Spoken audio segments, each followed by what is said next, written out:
Ben, boa tarde. En primeiro lugar, en nome de Sermos Galiza, moito obrigado por estardes aquí, por asistirdes a esta palestra coloquio, este acto que tamén quer servir para presentar un caderno de análise, un afondo que editou Sermos Galiza na altura do pasado mes de novembro, mas hai reflexións, temas, ideas que non caducan, e menos cuns poucos meses, e entendíamos que a reflexión que encerraba ou que motivaba este fondo, pois, dende logo, mantiña absoluta vixancia, non? Sermos Galiza, como sabedes, é un grupo de comunicación que naceu á altura de 5 anos, nun momento moi complexo, onde o galego desaparecera dos quioscos, onde xa non se editaba ningún tipo de prensa na nosa lingua, e que é un grupo de comunicación distinto non só pola lingua que adopta, non só polo enfoque editorial dun medio comprometido con este país, comprometido co seu povo, comprometido de maneira moi singular coa nosa cultura, no sentido de que ocupa un espacio central tanto do noso semanario como do noso xornal digital, sino que tamén un medio distinto ao ser resultado, un grupo de comunicación distinto, ao ser resultado da contribución de até 900, alrededor de 900 pequenos accionistas, pequenas accionistas, que contribuímos con 100, con 200, con 300 euros que en puido a construir un proxecto nada menos de comunicación, e nun momento no que a letra impresa parecía ou parece que está a retroceder, podermos editar nada menos que un semanario en galego, ¿no? Ademais do xornal digital. E dentro da misión que explica o nacemento de Sermos Galiza e que entendemos a Arestora ten pois tamén plena e absoluta vixancia, unha das cuestións era entendérmonos o xornalismo en clave de compromiso social, un xornalismo que servise de instrumento para a transformación da realidade, e nese proceso de transformación da realidade as ideas son enormemente importantes. E dentro dese proceso, dentro desa característica que diferencia Sermos como medio, a aposta por un afondo, por un caderno semanal de análise de carácter monográfico, onde se dedican 8 páxinas a cada tema, pois era tamén queríamos que fose tamén marca distintiva. E o importante do fondo é non só que nun momento onde parece que o importante é o superficial, o deslavazado, o conxuntural, o inmediato, podermos reparar en algúns temas que nos parecen importantes con certa profundidade, sino tamén a escolla dos temas, e no sentido de poder falarmos de cousas que non se falan, de poder verbalizar aquilo que é importante e que moitas veces está desprazado polo urxente. E nese sentido se enmarca a proposta en formato de atraco que eu, a altura de finais de outubro, mediados de outubro, lle formulei a Francisco Castro, escritor, editor, e que é a persoa que coordinou este afondo, a hora de trasladarlle que entendíamos que era moi necesario dedicar nada menos que un afondo a un tema tan importante como é promocionarmos a lectura, a importancia capital do hábito de ler e de como se podía abordar esta cuestión non tanto dende un plano teoricista, non tanto dende un plano académico, sino cos pés na terra, dende a práctica, e nese sentido tamén desde unha forte vocación de praxe, de leválo a termo, ¿no? Porque para nós efectivamente a cultura é fundamental, e neso pois a lectura é dende logo unha porta central de acceso á cultura e ao pensamento. Neste afondo contamos con colaboracións para lenda do propio Francisco Castro, pois de moito relevo, como é unha entrevista que se lle realiza a Concha Costas de un proxecto moi interesante como é Espazo Lectura no Valmiñor, como dende o punto de vista da sociedade civil, dende abaixo, se poden promover iniciativas para poñer a necesidade social de promovermos a lectura en primeiro termo. Contamos tamén cunha dupla que rompe ese cadre esquemas, porque nun monográfico sobre a promoción da lectura dedicamos as páxinas centrais a un excelente debuxante e ilustrador que nos acompaña e que vai participar desta palestra, como é Jacobo Fernández Serrano, tamén para romper a veces ese arquetipo de que a lectura é apenas texto, e tamén para incorporamos algunhas reflexións sobre un outro formato que, digamos, non é mainstream, non é o formato dominante neste momento como soporte cultural como é a literatura en verso, e a súa utilidade como un elemento para emocionar coa lectura e, polo tanto, como un elemento para chegar a xente moza ou alumnado, singularmente ao hábito de ler, e tamén cun traballo da mestra Ángeles Abelleira sobre a animación á lectura nas crianzas máis pequenas dende as primeiras etapas e como se debe abordar ese proceso de inmersión, ¿no? E ese era o obxectivo, abordar o tema da promoción da lectura a varias voces, atendendo os diferentes formatos e tamén dende a óptica de persoas que dende a súa propia tarefa, dende a súa propia labora, de feito, son axentes implícitamente, en algún caso de maneira moi activa, de promoción do hábito de ler.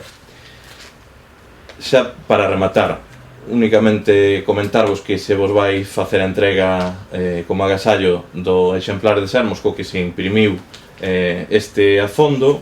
Tamén temos a venda os exemplares do último número de Sermos Galiza, que como sabedes, e se non sabedes aproveito, ven de sufrir un importante remozado. Lle quixemos revitalizar o semanario cando se entrábamos no 5º aniversario e na mesma liña, ¿no? O co mesmo horizonte de profundar, de dar espacio a temas como o que hoxe nos ocupa aquí, que non teñen espacio noutros medios, e facelo tamén na nosa lingua. E xa sin máis, xa lle deixo paso a Francisco Castro. Moito obrigado por estardes.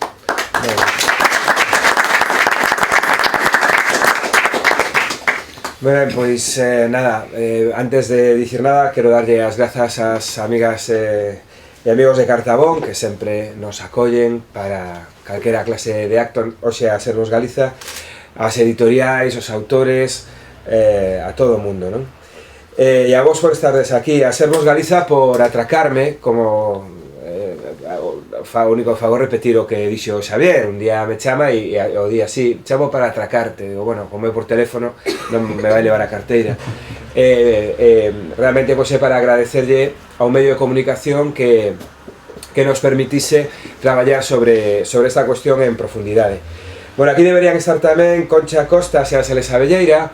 O de hoxe un exercicio de todo pirolismo lamentable, non? Estamos aquí só homes, o a fondo estaba perfectamente equilibrado, é absolutamente importante, pero os tres que estamos aquí somos os de Vigo, e para facelo máis cómodo, pois este é o motivo polo cal nin Concha nin Ángeles están hoxe aquí. Concha, como lembraba agora Xavier, pois é un pouco a cara visible dun proxecto fermosísimo como Espazo Lectura, e Ángeles Abelleira pois é dende o seu blog coa súa irmá Isabel, ambas as dúas pois manteñen ese blog Innovarte Educación Infantil, que bueno, recoñecido e premiado dentro e fora do noso país polo seu traballo a prol da animación á lectura dende esos primeiros chazos de idade, nomeadamente a partir do álbum ilustrado. Bueno, cando a mí Xavier me propón isto, eu teño bastante claro dende o primeiro instante o enfoque, e o minuto seguinte saliron os nomes, non? Cando falamos de promoción da lectura temos dúas opcións, como case que sempre para todo. Podemos coller e irmonos o conto de fadas, o País das Maravillas, e entón pues, falamos de grandes teorías, non? Todos temos gran capacidade para teorizar, algúns incluso algún libro lemos sobre o asunto, e entón pues, podemos dar un pouco o calote por escrito e dicir cousas máis ou menos simpáticas, non? Xa nin vos conto se nos diriximos a algún departamento da Xunta de Galicia que teóricamente teña que promover isto, pero son capaces de manexar a literatura fermosa con moita facilidade. Aquí o que se trataba era de ir a xente que está dando callo. O enfoque que eu lle quixen dar a este a fondo, xa que Xavier non me deu ninguna clase de orientación, máis que prazos, fai o que queiras, ti verás. Bueno, dixo moito máis elegante como eu acabo de dicir agora, pero sí, bueno, ti enfoca o por onde o queiras enfocar. Eu tiven clarísimo que este a fondo tiña que ser como é todo neste país.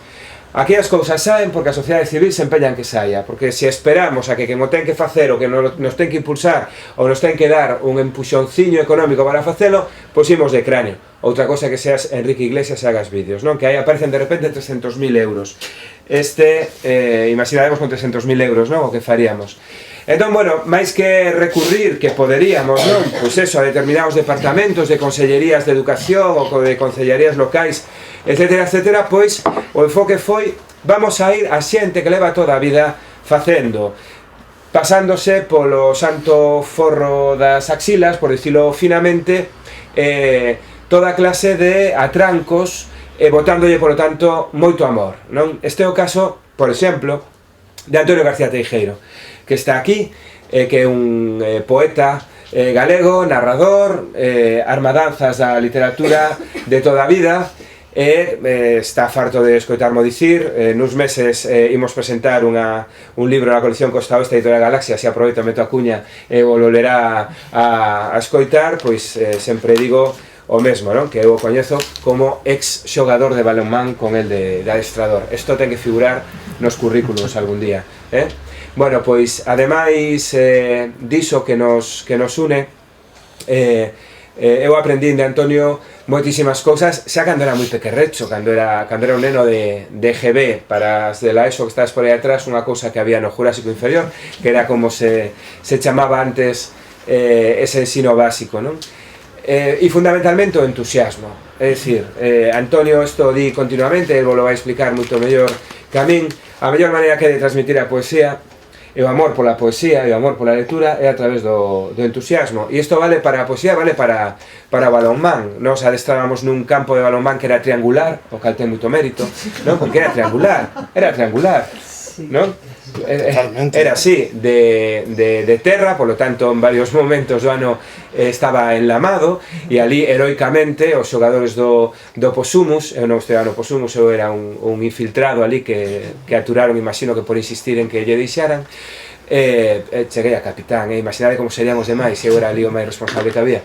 Pois, isto é o frenador que me estou tomando, que me fai desvariar un pouco.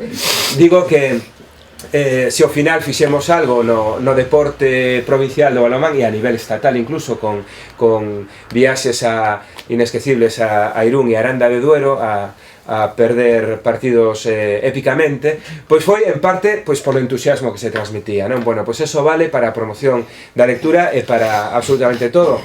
Podemos gastar centos de miles de euros en poñer grandes cartéis polas cidades que poñan un libro, un amigo ou un verso te pode estremecer. Pois podemos facer iso. Quédache bonito, queda bonito. Ir pola Gran Vía, por exemplo, e ver este tipo de cousas. Pero, sen dúbida, fai moito máis pola promoción da lectura que un profesor todos os días empece a clase, logo xa se falará de sintagmas nominais, esas cousas extrañas que hai no mundo, pero empece a clase lendo un poema. E este señor que está aquí, pois leva moitísimos anos facendo iso. Leva moitos anos proclamando a beleza, contaxiando a beleza a través das aulas, non? As alumnas e os alumnos están recibindo algo que quizáis non ven no currículum escolar, que quizáis non o miden os informes PISA, seguro que isto non o miden os informes PISA, pero quizáis entenden que significa iso de que a poesía é un arma cargada de futuro, ou lendo, pois, calquera libro de Antonio rematan ardendo nunha fogueira de versos ou onde sexa. Por iso Antonio tiña que estar aquí. Eu tamén, agora enfocar o a fondo, e xa lle cedo a palabra a eles, tive claro que tiñamos que falar de novos formatos, porque como moi ben lembraba Xavier, cando se fala de promover a lectura, parece que se está falando de promover libros con texto corrido.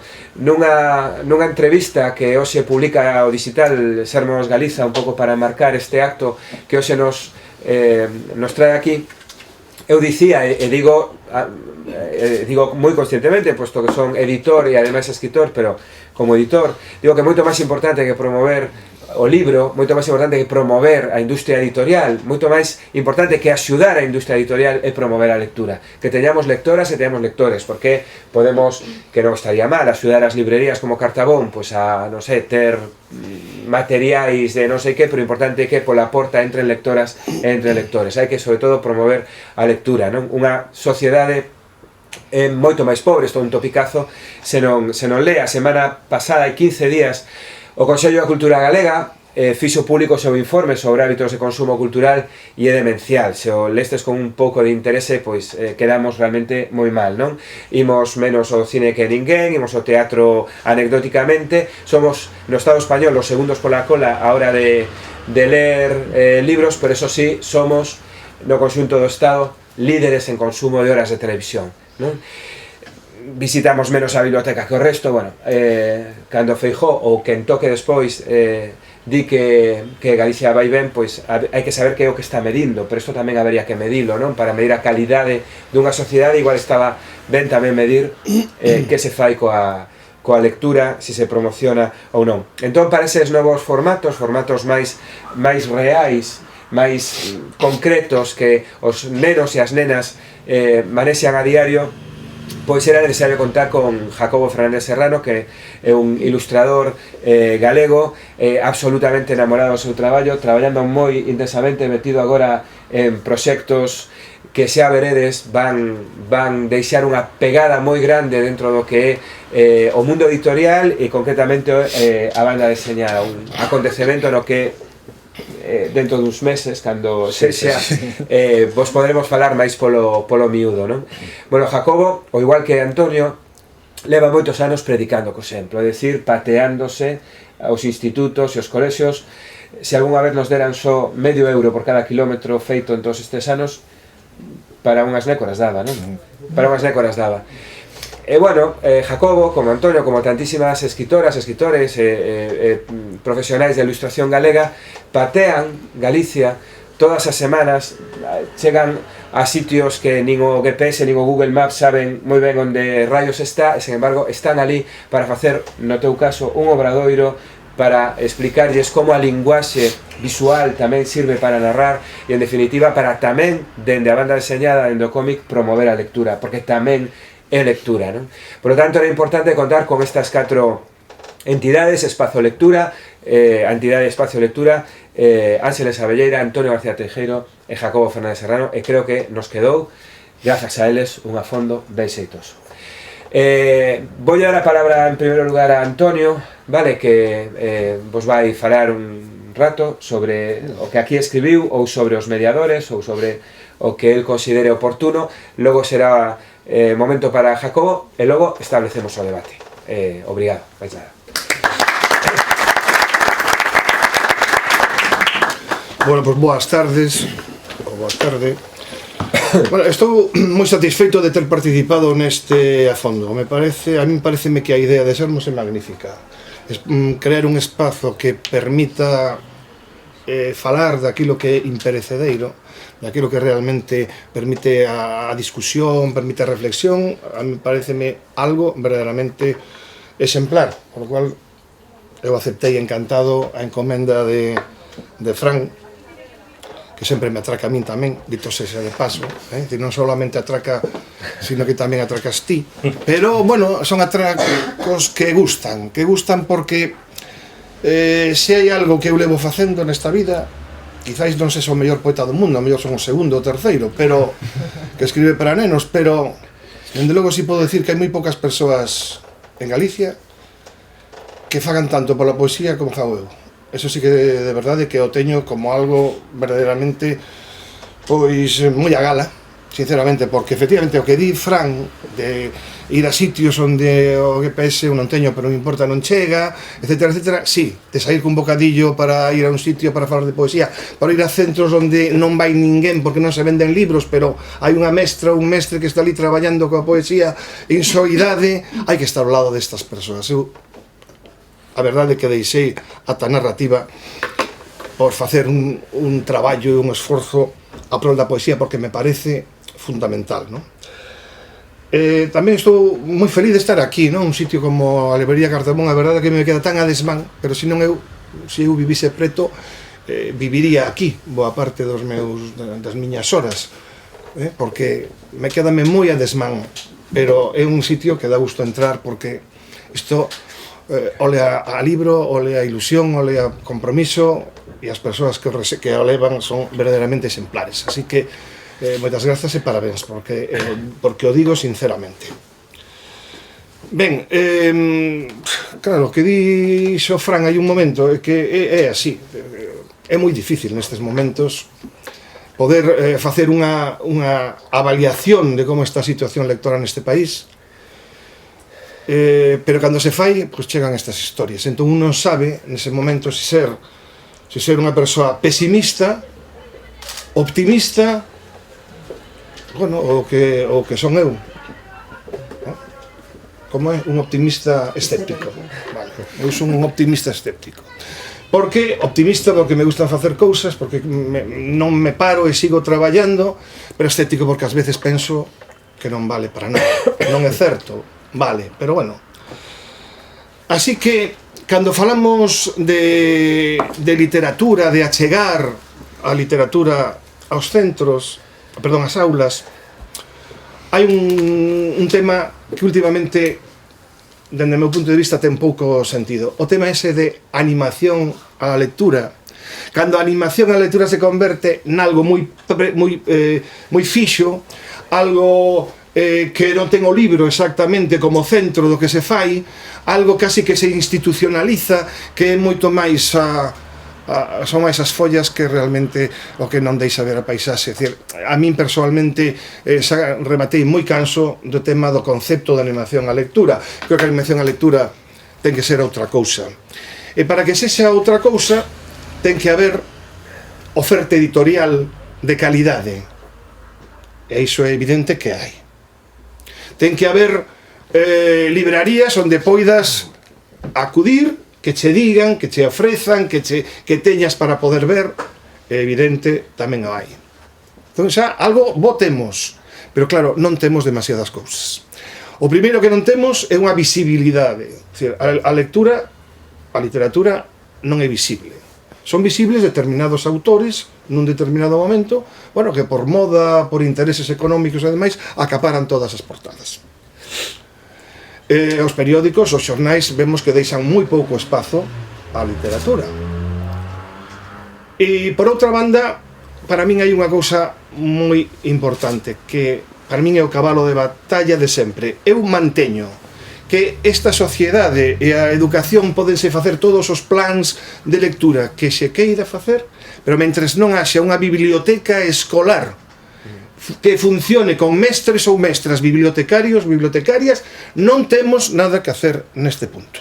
Daremos pasos e loitaremos contra todo, pero unha biblioteca que dinamice a acción lectora, a acción cultural dos centros, é absolutamente imprescindible.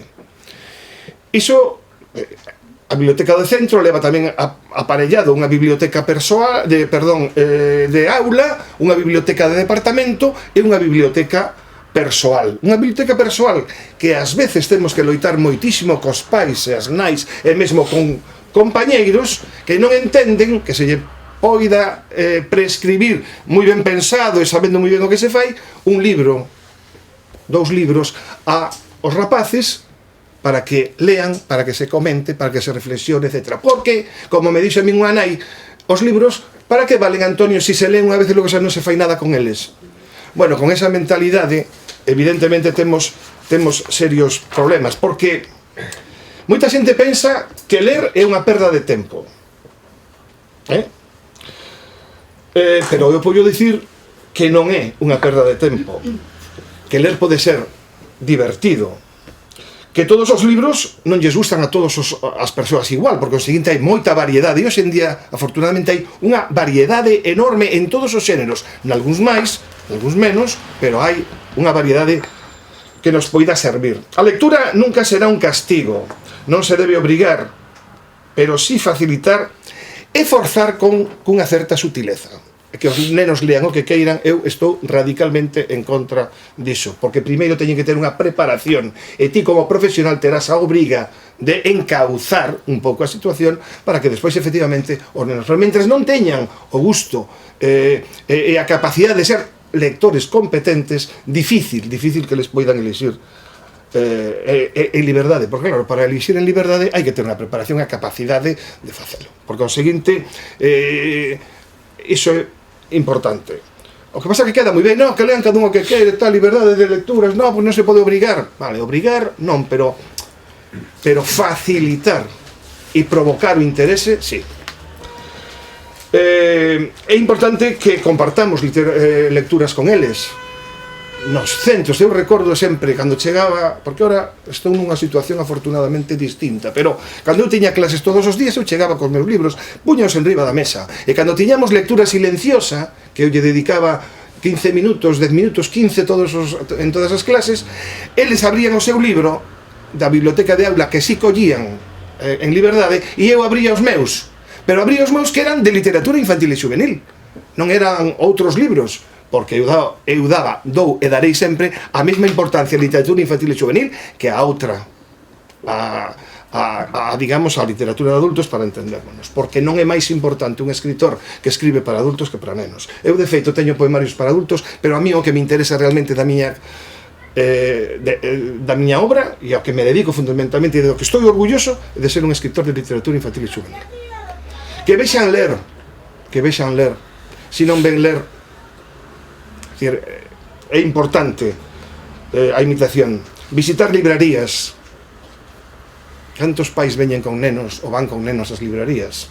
Hombre, sempre hai, cuidado, pero vamos, sinceramente, e aquí Gonzalo lo poderán dicir, bueno, hai xente que ven, pero con todo o que hai, evidentemente non é precisamente bibliotecas e mercar libros. Hai que mercar libros. Bibliotecas e mercar libros, porque se non mercamos libros é evidente que algo falla. En fin, eu quero salientar aquí xa a figura do mediador. Me parece moi importante. Para algúns lle chamo facilitador, e bueno, eu entendo moi ben, perfecto, podría ser. É unha ponte de enlace entre os libros e os primeiros lectores. Propicia, facilita o diálogo entre ambos, porque entre libro e lector sempre hai un diálogo.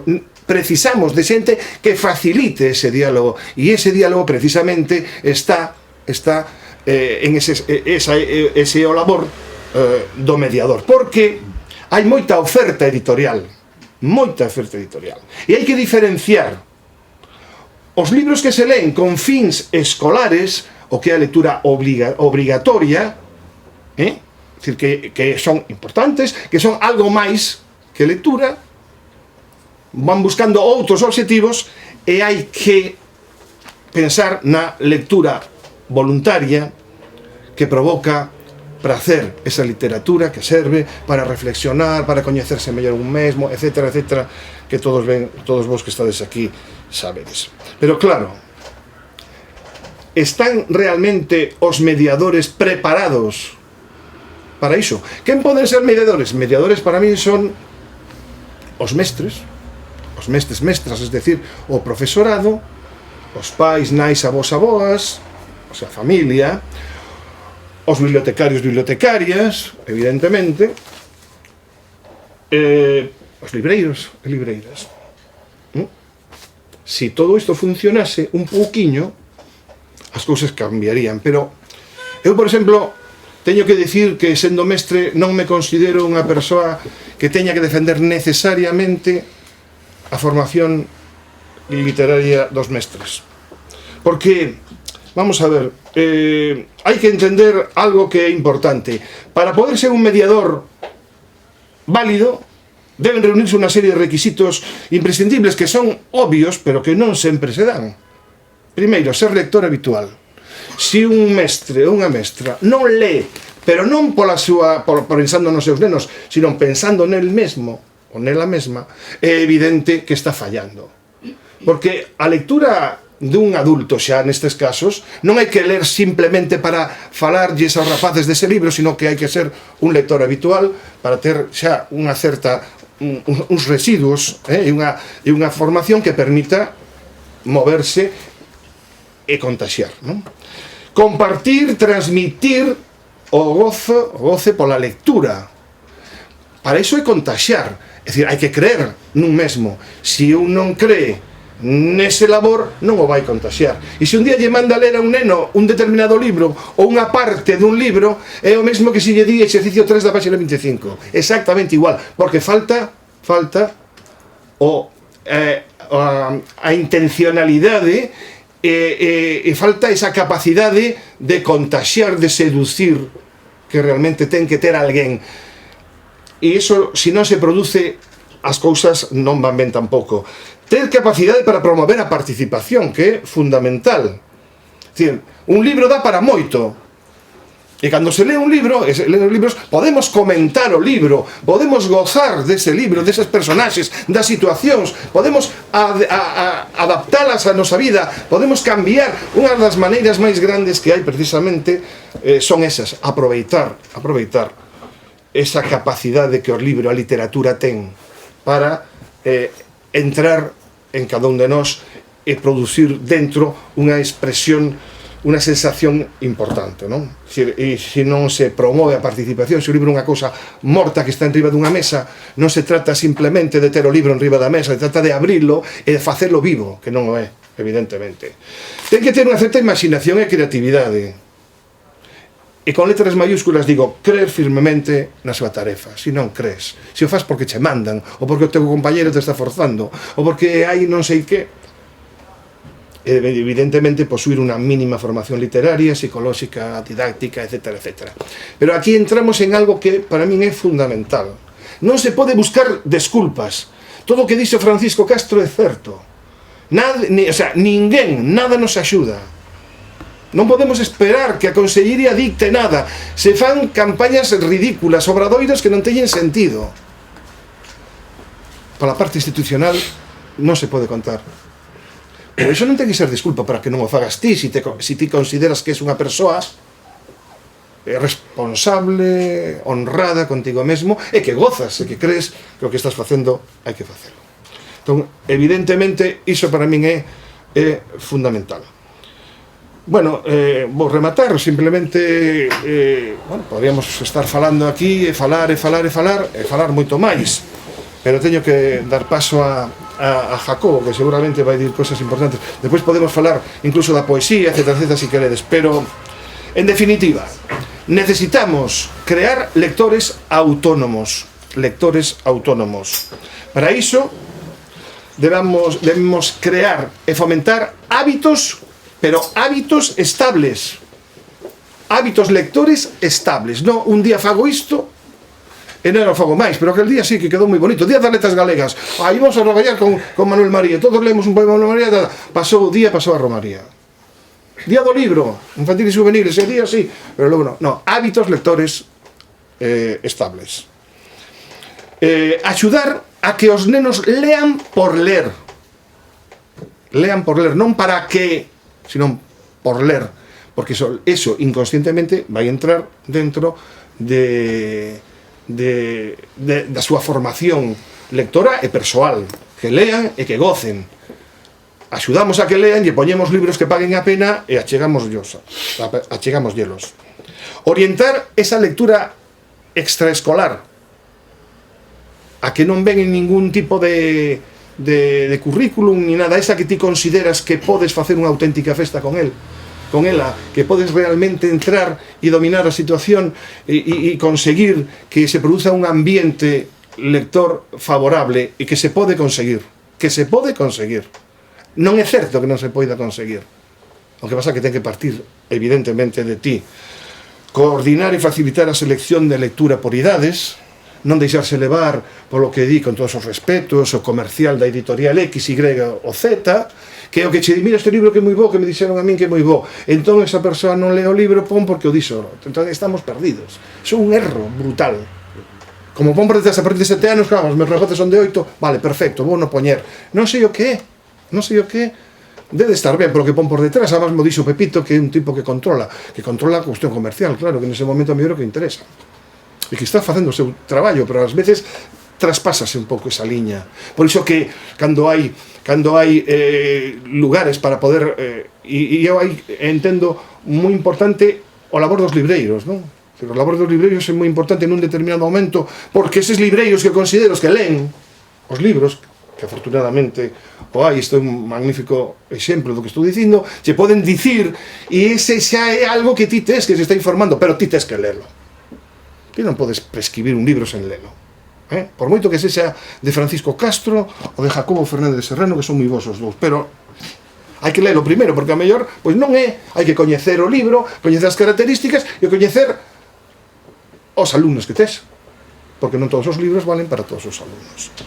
E finalmente preparar, desenvolver e avaliar pois todos estes ambientes lectores que un vai creando, que se lle pode chamar animar, sí, pero non, cuidado con esa animación a la lectura, que me dá moito medo xa cada vez máis esa etiqueta. Bueno, en fin, isto é algo que a mí me apetecía dicir e que, bueno, despois, se queredes, podemos formar. Dicir únicamente o que di José Antonio Millán, escritor, que di: a lectura é a chave do coñecemento na sociedade da información, do coñecemento propio e do que nos rodea. Así que ahora estou moi contento tamén de estar contigo, Jacobo, que fomos os dous xurados do premio Merlín hai uns anos, que é un fenómeno. Entón, estou encantado de pasarte a ti a testemunha para que... Moitas gracias.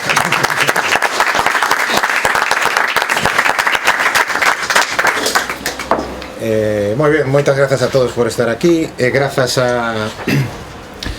aos nosos anfitrións, tanto no papel Sermos Galiza como neste espacio a librería Cartabón,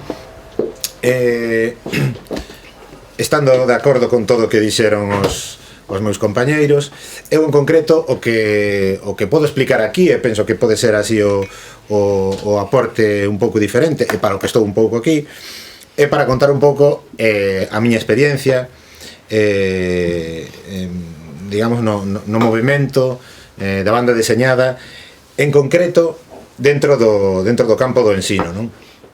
En concreto, perdón, non marcho, vou ir aquí para saber do que falamos. En concreto falando destes cómics de Marco Pola, que ven sendo unha serie de banda diseñada, en principio orientada a un arco amplo entre primeiro de primaria e cuarto, bueno, dependendo, non? En concreto, o particular ou o novedoso que ten este feito de Marco Pola, e tamén tamén cousa que agradezo a Francisco por atracarme a mí tamén, vedes que foi un atraco con derivadas, non? Que se foi estendendo o atraco. Agradezo que me plantexara esta cousa de que puxera por escrito digamos a miña experiencia co caso de Marco Pola, porque eso permitiu que eu parara un pouco e tratara de analizar un pouco e de poñer sobre papel un traballo que levamos facendo uns cantos anos entre varios elementos que é un pouco do que falo aquí neste artigo, non?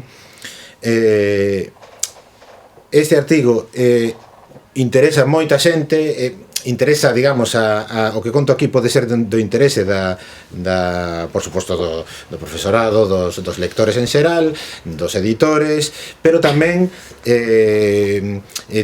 gustábame ter un pouco a intención de facelo tamén un pouco en clave interna de cara aos comiqueiros, é dicir, os debuxantes de cómic, que moitas veces vemos o panorama pechado, o panorama, sobre todo o panorama de poder desenrolar o teu traballo aquí mesmo nun mercado como galego ou nun mercado como español, e ás veces vemos que non hai por onde meterse, decir, non hai, porque claro, o problema do cómic, o cómic tamén ten, digamos, o que ten o resto da lectura, é dicir, que non hai moitos lectores, pero o cómic, ademais, pois, como hai unha grande maioría de profesionais do cómic e de ilustración que se dedican a eso 100%, pois o cómic é unha cousa que leva, digamos, moito traballo, e hai un problema de producción dende o punto de vista do autor, é dicir, de poder estarse 6, 7 ou 10 meses debuxando para facer un libro, ¿no? Debuxando como a túa ocupación central de todo o día, ¿no?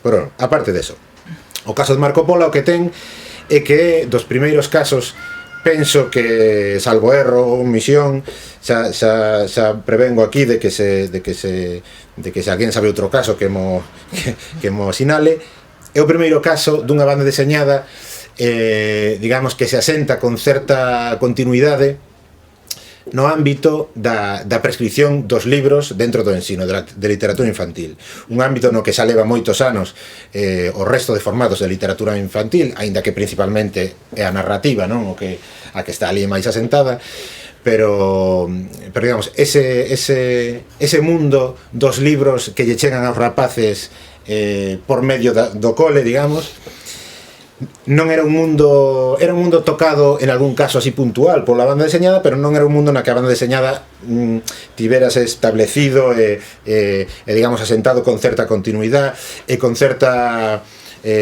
con resultados xa garantidos, digamos, de éxito dende o punto de vista dos alumnos, co desfrute que podan ter coa obra, e dende o punto de vista dos dos mestres, digamos, co funcionamento e co traballo que lles permite este tipo de obras desenvolver na clase, no? E tamén, porque todos son elementos desta maquinaria, dende o punto de vista da editorial, que lle compensa poñer en marcha as máquinas e fabricar, e traballar, e distribuir e mover os libros, non?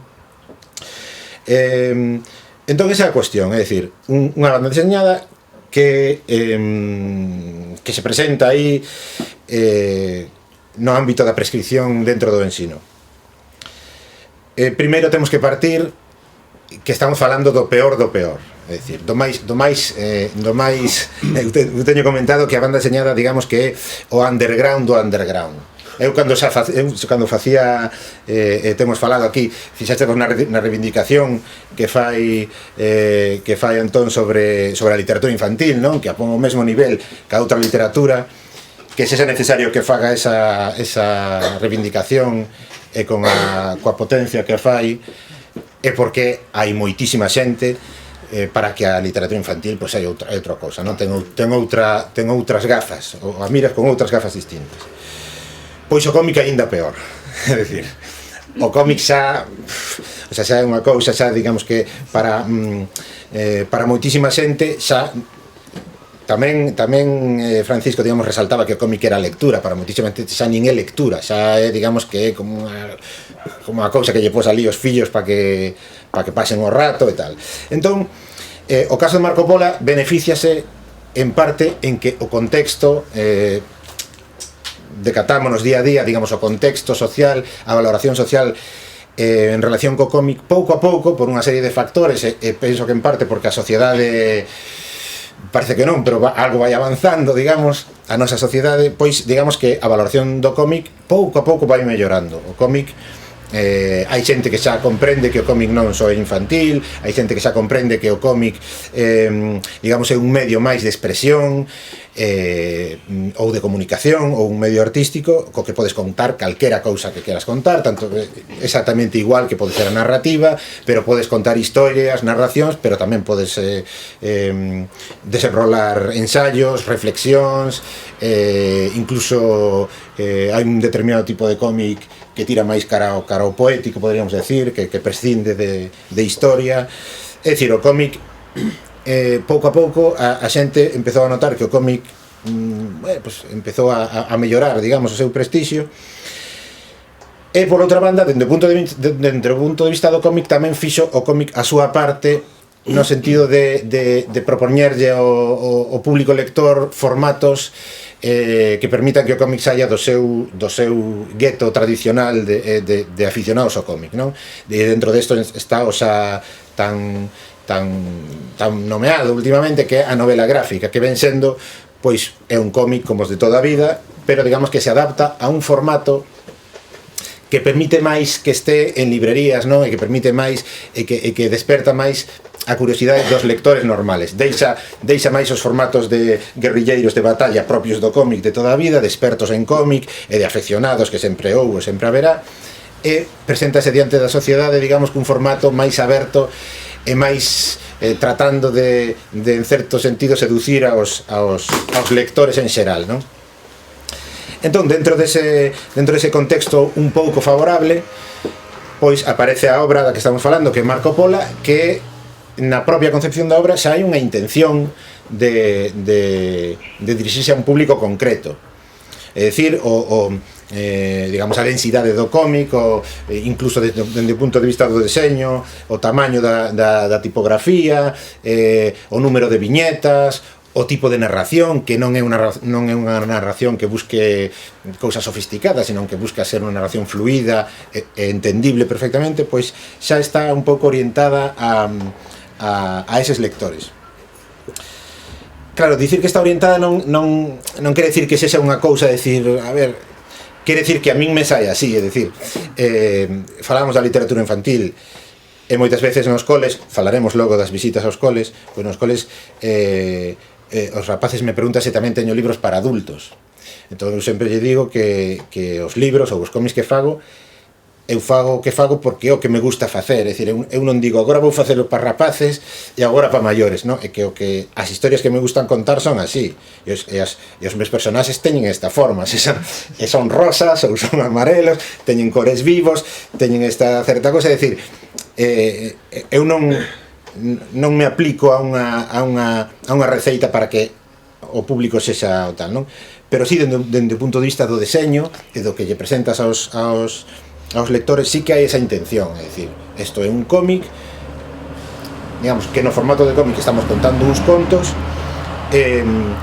estamos plantexando unha colección, é dicir, presentarlle aos rapaces uns personaxes que ti no primeiro cómic coñezas os personaxes e a partir de aí eses personaxes xa forman parte, digamos, xa tes unha certa familiaridade con eles e o que lle plantexas pois son novas aventuras, é dicir, as coleccións clásicas de cómic, non? Un Asterix, un Tintín, un Lucky Luke, é dicir, na tradición un pouco de facer fincapé e de profundar nos personaxes, os cómics dende os cómics de superhéroes nos que agora estamos recibimos eses personaxes por medio das películas e dos videoxogos, dende calquera tipo de cómic o facer o fincapé que se fai no personaxe é importantísimo. Entón, dende o principio pois hai un plantexamento de facer o personaxe. Bueno, entón, temos este cómic.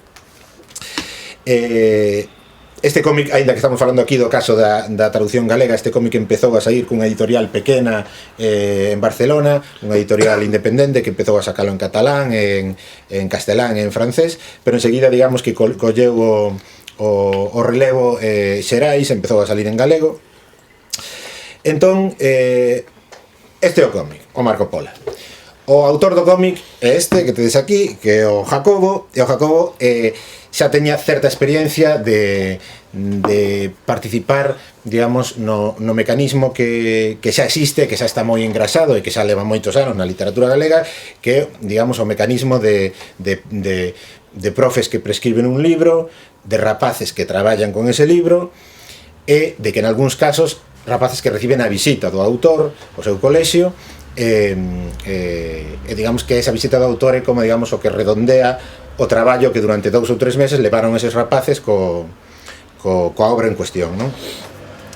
Eu xa tiña eso feito con os outros meus libros. Os meus libros, as historias que fago son historias de letra e de buso, digamos, facendo letras de buso. Unhas veces me sae un libro con ilustracións e outras veces me sae un cómic, non?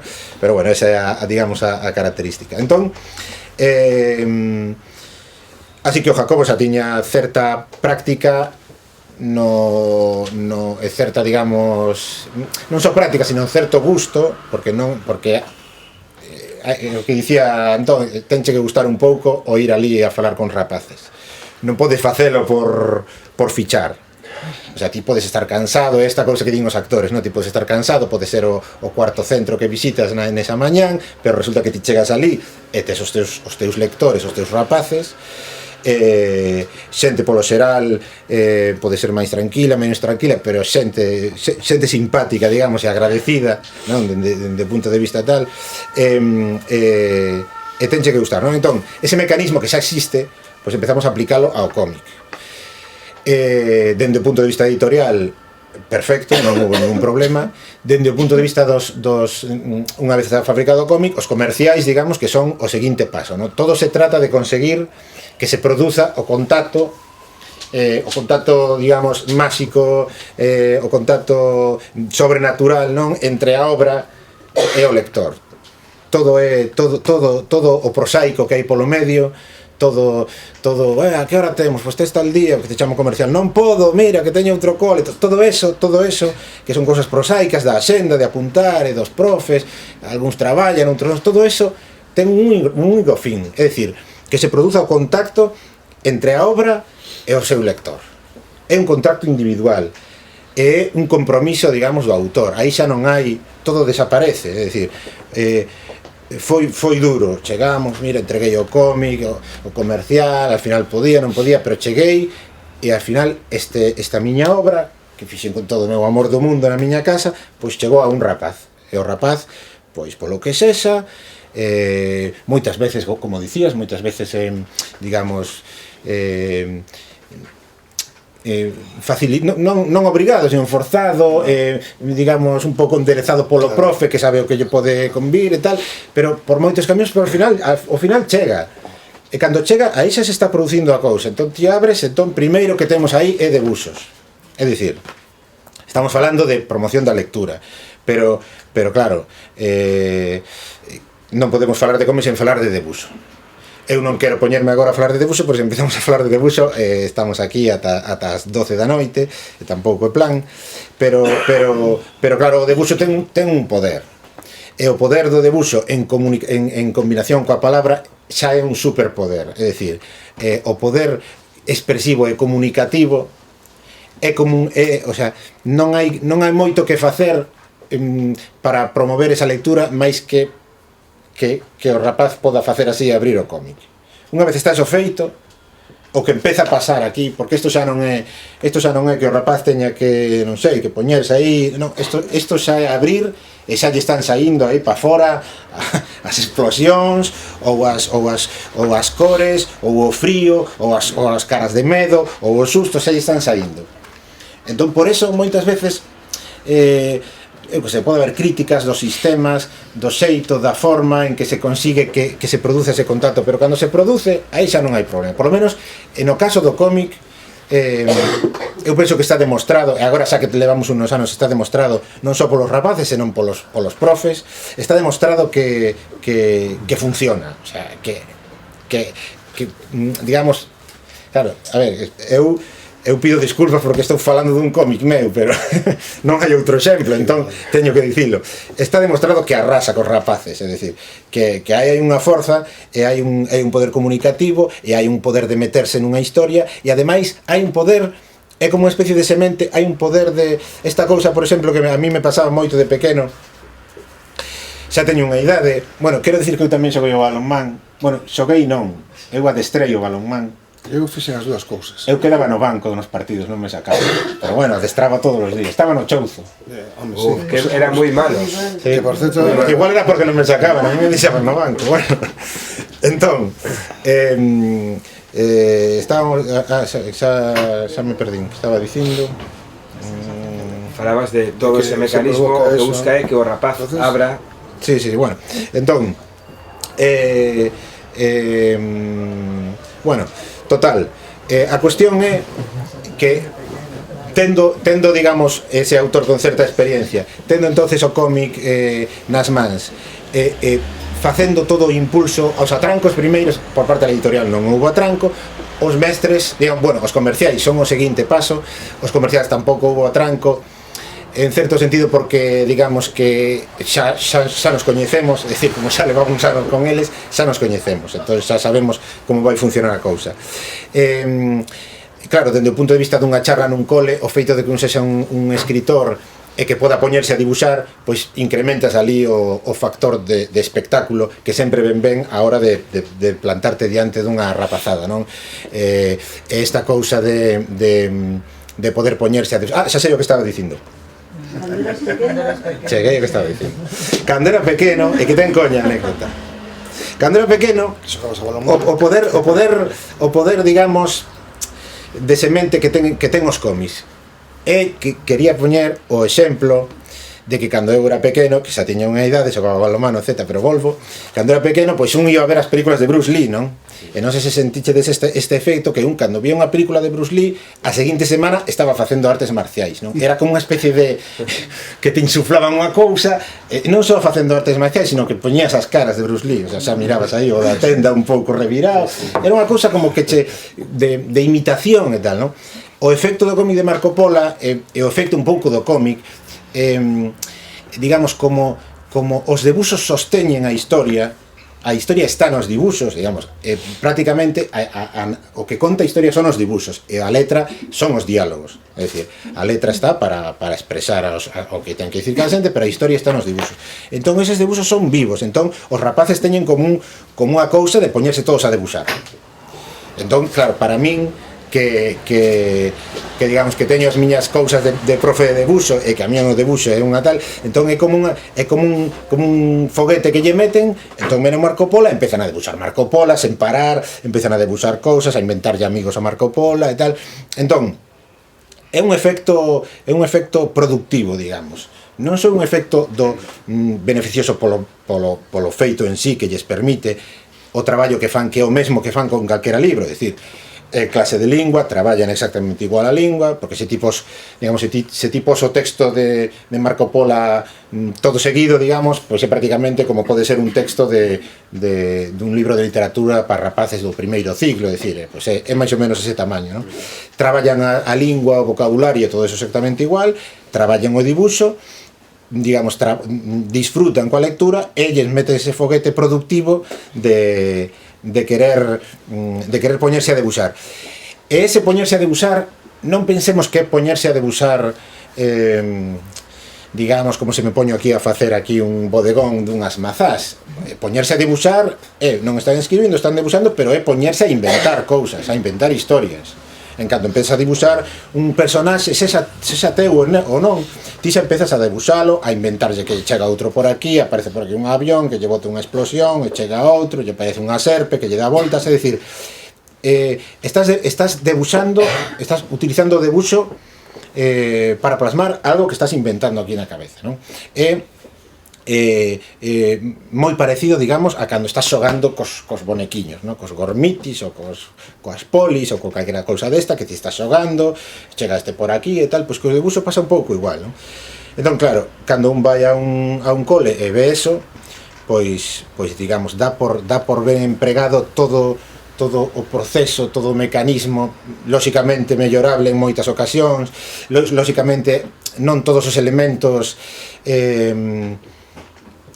non todos os elementos humanos que aparecen nese mecanismo son convencidos, digamos, pola causa, senón moitos o fan porque lles coincide ou porque o teñen que facer, pero todo eso, que son cousas lóxicas, porque aquí non existe nada ideal, nin existe o camiño diamantino, non existe a vida real, pero todo eso vese compensado cando un chega a estes actos que eu teño comentado, non sei se era neste artigo, eu teño comentado que para min eses encontros literarios, porque claro, falo dos meus, pero é certo o que di Francisco.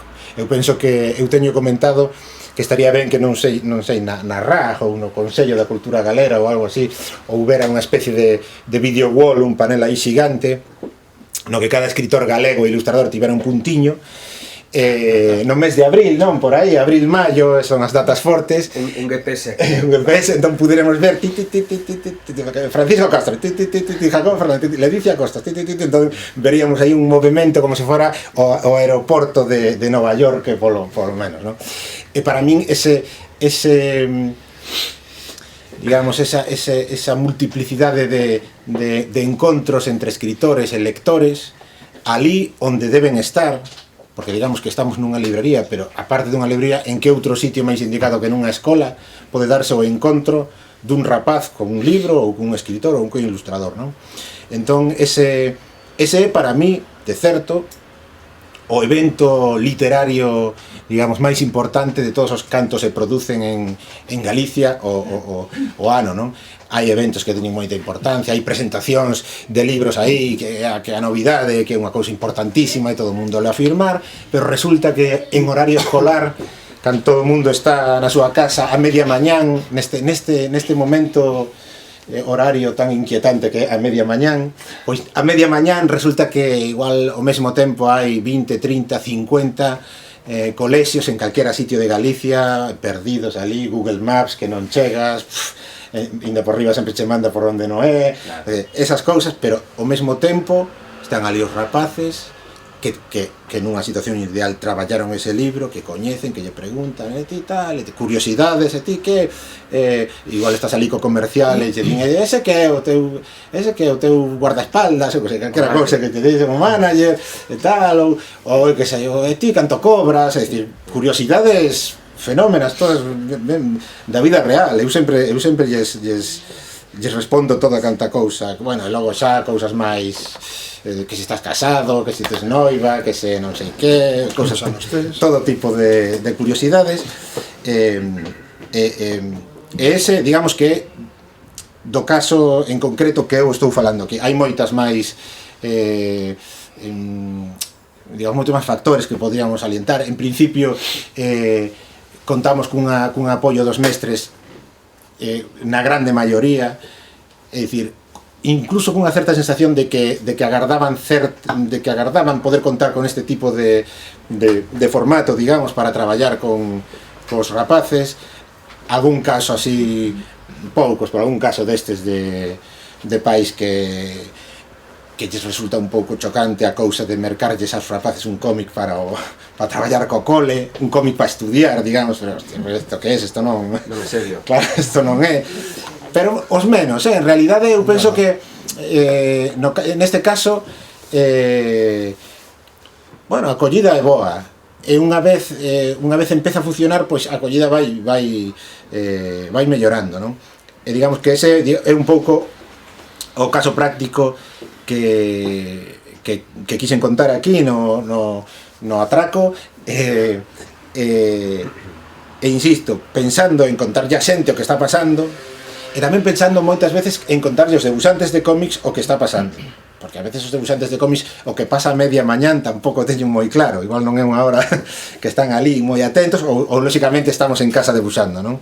E moitas veces o que pasa nos coles é curioso que bueno, temos fillos, hai profes, hai fillos, e o ensino é unha cousa na sociedade, pero ás veces non se decata do que pasa nos coles, non? Eu, na clasificación que facía antes Antón, eu en xeral, quitando algún domingo pola tarde así de malenconía, en xeral son optimista, e penso que nos coles todos os días a media mañán pasan cousas que nos poden facer sentir esperanza, digamos, do futuro, non?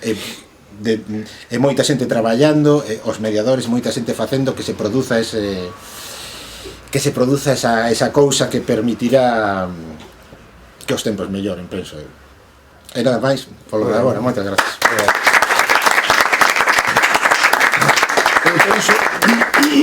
Eu penso que, Jacobo, a verdade é que saes de aquí feliz, non? Claro. Saes de aquí feliz porque dá unha visión do que pasa nos centros maravillosa. Sí, que non coincide coa que teño eu, pero eso non ten nada que ver. Quero dizer outra cousa. Eu chego ali, dou a charla e marcho, non teño a relación. Pero por exemplo, eu creo que chegou un momento que se banalizou moitísimo os encontros con autores.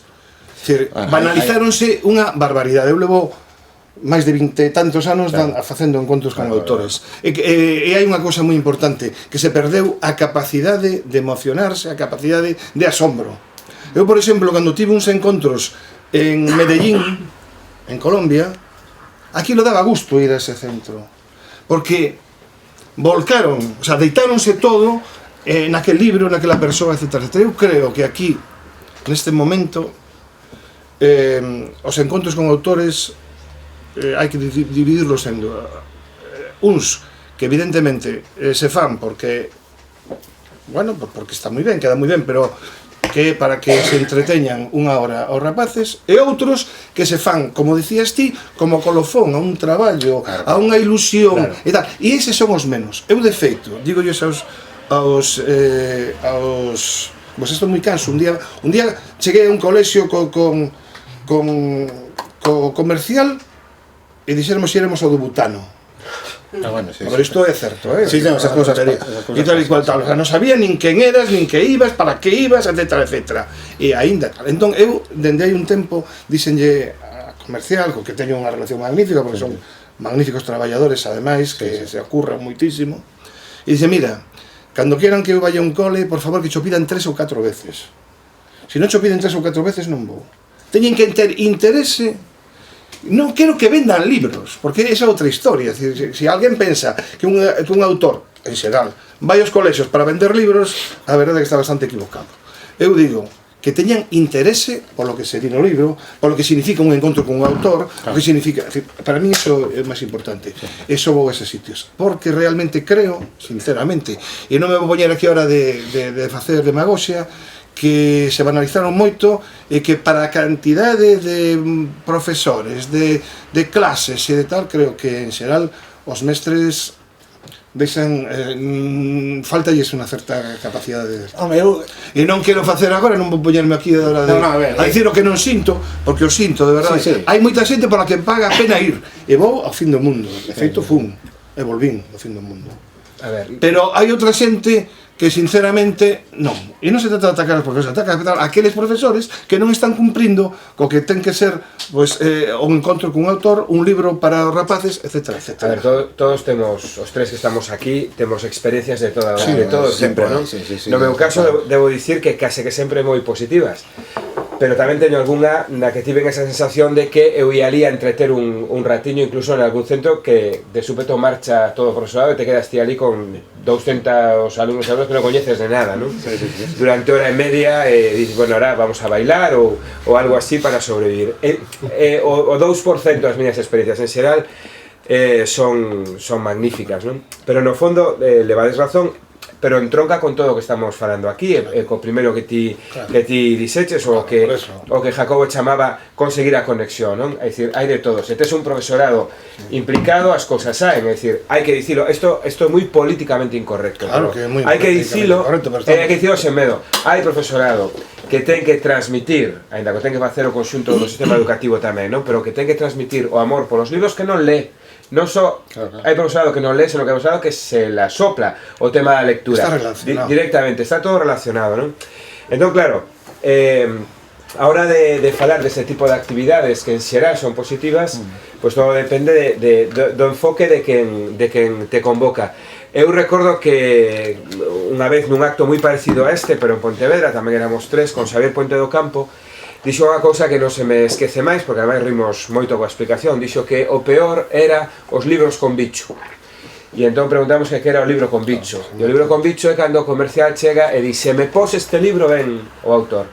E entón, se ler o libro, ala vai, non? Entón, é un libro con bicho. A iso referían, Comercialmente é un argumento moi bo, eu son editor, teño que vender libros, comercialmente é un bo argumento, pero dende o punto de vista da promoción de verdade, do amor pola literatura é dubidoso, porque o bicho pode ser realmente efectivo, o bicho tamén ás veces algúns de nós. Pero, Fran, por exemplo, eu non estaba falando dos meus casos particulares, eu te podo decir que dos encontros que teño moitos o ano, nin un 2% me atopo en día que se sean negativos, non. O que me pregunto eu, e deixo en voz alta, se está traballando, entre comillas, ou se está achegando ben a lectura voluntaria, de prazer, a que forman, a que pon notas, etc, nin cualificacións, se está traballando en condicións esa lectura nos centros. Eu quero deixalo así. Se está traballando de verdade, é dicir, de verdade estamos facendo o que temos que facer. E eu teño que decir, e xa me adianto, dicir, non. Bueno, vamos a abrir tamén a vos, cando o queirades, pois eso, pedí esa palabra. En relación con este asunto, evidentemente eu creo que a clave está pois no compromiso do mestre ou da mestra, non? Pero tamén no propio sistema, ata onde eu sei, polo menos ata o ano pasado era así.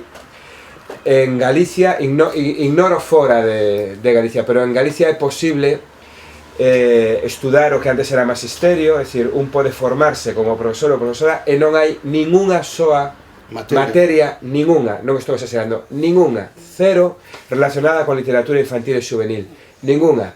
É dicir, os encargados de desenvolver os programas educativos, os programas formativos para titular oficialmente os que logo van a ser os mestres e mestras, os que en parte teñen que fomentar o amor polo libro e a lectura, poden ter ese título oficial que os faculta para exercer ese oficio, sen ter nin unha soa 60 minutos en toda a súa formación relacionada coa literatura infantil e juvenil. Eso tamén é unha IVA. Claro que sí. E entón de que dependemos? Ao final dependemos do voluntarismo. É dicir, unha persoa sente o que fai, gusta o que fai, cree que é importante, volcase totalmente, é capaz de seducir e creese un ambiente maravilloso, pero realmente, efectivamente.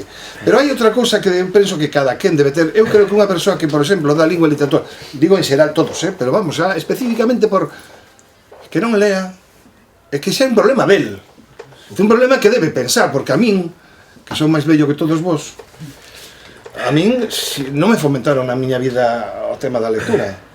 É dicir, eu a literatura que tive na miña época era aprenderme de memoria a vida de Lope de Vega, todas as súas obras, a vida, por suposto, en galego nada, claro, evidentemente, saber de memoria, pero a literatura non existía nas escolas. A pesar de todo, conseguimos, algúns, e moitos outros, que temos as edades que temos nós, toda esa xente, Xavier, Paco Martín, toda esa xente, bueno, pois porque consideramos que era importante para enriquecernos nós, particularmente. Entón, que falte capacidade de enriquecemento a nivel persoal, eso sí que me preocupa. Non se pode estar botando sempre a culpa ao sistema, que ten a culpa. É máis fácil tamén. Claro, pero ten a culpa, sí, tamén ten a culpa. Pero diante do sistema eu teño que actuar de alguna maneira. Senón, nin lemos libros, nin compramos xornais, nin vemos cine, nin vemos nada. Ou vemos o cine que nos mandan de Hollywood. Sí, hombre, o sistema ten a súa parte porque o feito que resalta Francisco da presencia da literatura infantil é indicativo da importancia que lle dá ao sistema, o que fai os plans de tal, da importancia que lle dá a lectura. E logo, por outro lado, claro, a implicación na implicación dos mestres, profes de debuxo que non debuxan, eu penso que son máis dos que debuxan. Xa non digo que debuxen normalmente, senón que non saben debuxar. Porque normalmente os profes de matemáticas saben matemáticas. Pero bueno, a veces. Pero os de debuxo, hai moitísimos profes de debuxo cuya función é a ensinar debuxo e facer que a xente aprecie o debuxo, que eles non saben o que é o debuxo. Non saben facelo. Entón, claro, eso é...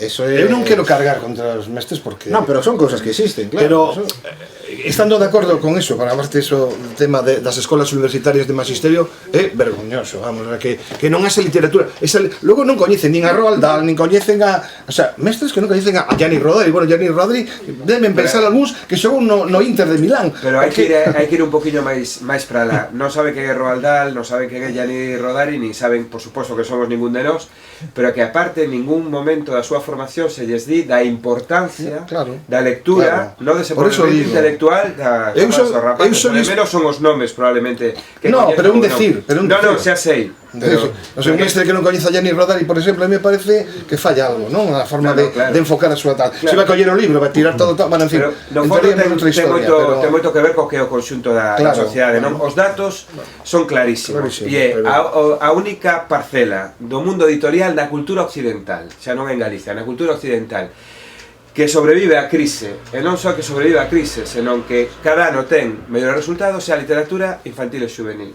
É curioso, é dicir, a ese nivel ten moita máis importancia, non? Sen embargo, bueno, suplementos literarios dedica un apartado anecdótico, vemos programas de televisión en teoría de libros e tamén é unha cousa como fugaz. En xeral a sociedade non lle concede importancia a literatura infantil. Non hai valor social, non ten valor social. Non se vai pensar que é educativa, tampouco, teñen que aprender matemáticas, teñen que aprender inglés. Pero libros se prescriben, pero como se prescriben, como se que se busca con eles, eso é o problema. Claro. Hai de todo, eu penso que claro, hai de todo, sí, pero hai unha porcentaxe altísima que non nos enganemos porque é así. Non hai cultura literaria, falta cultura literaria da xente porque a xente non lee. E está, como a xente non lee, pues está. E por darlle un matiz un pouco máis luminoso ao asunto, eu diría que tamén hai unha porcentaxe grande, digamos, de xente que fai demais, digamos. Claro. Polo outro lado, pero é o voluntarismo do que che estaba falando eu, claro, o voluntarismo que fai por fin. E aí onde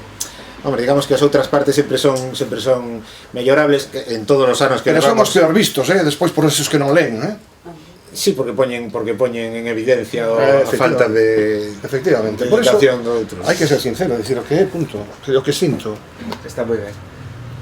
Queredes comentar algunha cousa? Estades tan abraiados e ao borde do suicidio logo das nosas intervencións? Eu que sei que teño aquí un alumno e dúas exalumnas que están por aí, e viñeron non sei como. Viñeron andando, supoño, claro. Supoño, sí. Pero tal, e iso é unha satisfacción, claro, entendes? Sí. Eso é mellor. E hai unha presentación, un libro, e van rapaces e rapazas. Por que non se lles... Eu non lles digo nada. Xa non é para nota, nin nada. Non, e menos eu, que ahora non... Entonces, non sei, ese agarimo, ese facer as cousas, ao final dá resultado nese sentido, non?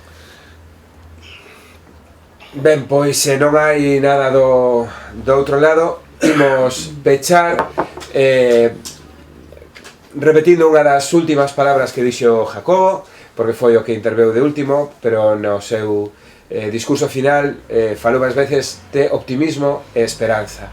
Vale, a todo isto somos optimistas, somos esperanzados. Escépticos, pero... Escépticos, ele é un optimista escéptico, eu son un optimista inconsciente, e eres un optimista... Eu optimista menos os domingos pola tarde en xeral. Aí está, ou a media mañá, ahora inquietante. Eu quixera decir tamén, falando de optimismo, perdoa un inciso, que é un caso curioso da vida real, incluso as cousas máis demonizadas, resulta que pode sair aí un certo raio de esperanza. Os que temos fillos adolescentes, veremos de cando en vez mirando para un móvil xente de YouTube que está ali falando durante moito tempo, moitas veces é xente que comenta videoxogos, outra xente que está falando ali facendo coñas e tal. Outro día estaba a miña filla, estaba mirando unha youtuber que reciben o nome de Booktubers, Sí, Booktubers. e que o que facía, o que estaba mirando, eu quedei, a verdade, quedei aí mirando, dixen, era unha rapaza que ademais era de Vigo, e que tiña ali, digamos, e que tiña, non sei, 40.000, 50.000 seguidores suscritos ou máis todavía, e bueno, estaba ali na súa habitación, unha habitación de rapaza normal, cos súas estanterías blanquiñas de multinacional sueca e tal. Entón o que facía, dicía, pois o que vou facer agora é ordear os meus libros. Tiña 3 columniñas ali, tiña ali todos os libros desordenados e tal. No seguinte plano, toda a estantería vacía, e empezaba a coller os seus libros. Empezaba, bueno, pois aquí vou poñer, casi todo eran sagas, non, así, juvenís e tal, distopías, estas que hai agora, e tal, algúns libros do cole, tiña libros de Rosalía, non sei que, bueno, este libro é do cole, gustoume, e de cada libro, decía 2 ou 3 cousiñas. Decía, bueno, este libro, mandaron ler no cole, gustoume moito porque non sei que, e tal, e metía. Esta é unha distopía, bueno, futuro, aí, os rapaces loitando, non sei que, este é de amor, tal. Entón, foi un vídeo de 4 minutos no que unha rapaza, unha lectora normal, para as súas correligionarias lectoras, digamos, a súa idade, 16 anos por aí tiña, pois ordeaba 4 columniñas, non, que 4, 2 columniñas así de libros, e cada vez que poñía un libro, dicía, pois aquí poño xuntos todas as distopías, aquí poño xuntos todos estes, de non sei que. Eu dixen, carai, é dicir, é unha difusión, unha promoción, unha cousa do libro aparecendo ali nun entorno demoníaco como YouTube, é dicir, o libro ali, esa mesma rapaza, pois logo ten outras cousas no que comenta 4 cousiñas sobre un libro que leu, recomenda, as editoriais un pouco potentes xa están vindo que é mellor mandarlle libros a esas rapazas que a un periódico ou que a unha televisión. Non me extraña, porque salí que ten 400.000 suscriptores e a rapaza di, bueno, acá chegarme aquí ao novo triloxía, non sei que. A min é máis útil ler versos e aloumiños, aproveito para recomendarvos o blog de Antonio, que algún suplemento literario. É dicir, que hai aí tamén, digamos que fora do ámbito do ensino, libros e lectores que utilizan absolutamente as novas tecnologías para comunicarse e atoparse entre eles e dar a coñecer os libros que por eso son optimista, claro. Escéptico. Sí. Optimistas son, o sea que por eso. Moi ben, pois optimistas somos.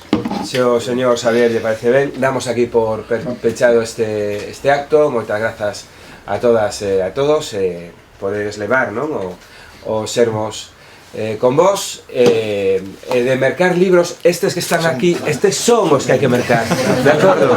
Moitas gracias.